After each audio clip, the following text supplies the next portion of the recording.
dealing with 2 girls right now, and they deal with a reality that I couldn't imagine. Because first of all, I'm not a woman. Right. That's the first part. And this generation, now granted, I'm what I guess I call Gen X, on the cusp right before technology started, but they're dealing with a whole reality where they're more sacrosanct and intellectuality, excuse me, but not really practical. But one thing I can appreciate about them is they don't move.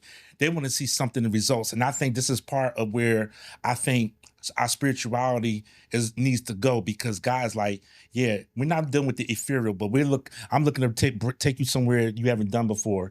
So they're looking for practical principles that can be applied daily. And I love it. So it forces us into a creative space, because we were brought up, for the most part, being an oppression Olympics and wait for the better day to come. The generation now say, no, make that motherfucker now. Right. Right.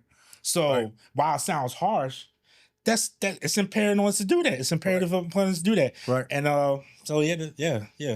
How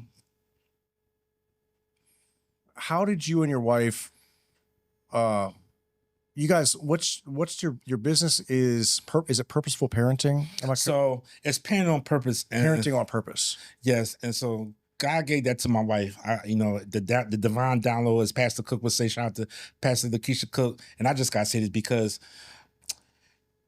people may be watching this and they may say, he goes back and forth talking about God in expletive language, but God knows me and I'm comfortable who I am. And I say that in humility. Right. I just feel like we got to address elephants in the room. Right. Because who's to say what somebody's experience look like? As we were talking with Brother Jonathan. Right. I can't tell you what your reality is. So P.S., going back to the parent, I just had to put that out there for people that may be watching.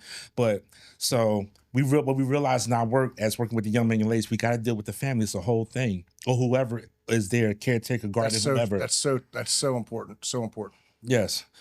So that's how, and so my wife started the workshops, and I actually deferred to her because she has an education background. I call her the more formally trained, and I'm the more informal. You're the street trained. Yeah. I came to the, granted, I'm the nerd when it comes to technology, project management, change management. Yeah. But in the nuanced mental health space, I was fairly nascent in terms of my experience vocationally, and had to get up on that. Well, what do you guys do with purposeful parenting? So we bring them together, and when they come thinking about, they're going to talk about their kids, but it's really introspection of themselves. And what happens a lot of times, we end up talking about things they dealt with, and how, unfortunately, a lot of times unintentionally imposing their trauma on their kid. And we just talked about that, how that trickles down. Yep. And really having tunnel vision in terms of being open to having a reciprocal relationship, because how my grandmother raised me, that's how it's supposed to be. No, your discipline needs to show up. And I think me and my wife talked about a little this on Friday, like our discipline style showed up different, and we had to adjust.